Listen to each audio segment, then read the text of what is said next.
Thank you for joining us, everyone, today at Kaleidoscope Behavioral Health University.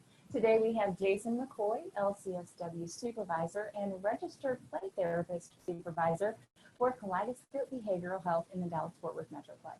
Jason, thank you so much for joining us Thanks today. for having I really me. appreciate it. Yeah. So what are we going to be talking about? So we're going to talk about kids who struggle with some issues of being oppositional or being defiant. Sometimes that's categorized into what's called oppositional defiant disorder. And this will talk about that, but also just kids who have characteristics of that and may not have that diagnosis. So let me start out by telling you a story.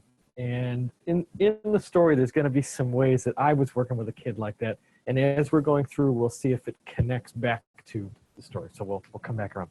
When I first began doing this and starting out as a therapist, there was a grant program that I was a part of where we were working with kids in schools. And part of what we had to do is we were trying to reduce the number of office visits that kids had.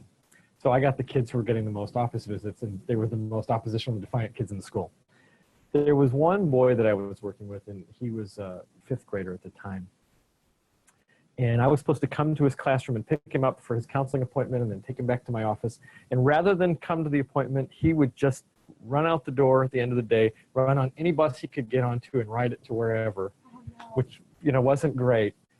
So his parents and the school asked if I would actually pick him up a little bit early and take him in my car to my sort of main therapy office.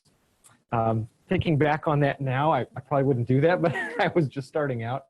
And so I said, I'll do it. I'm willing to give that a try. So the first time we did it, he gets in the back seat. We're getting onto the interstate. We're getting up to Interstate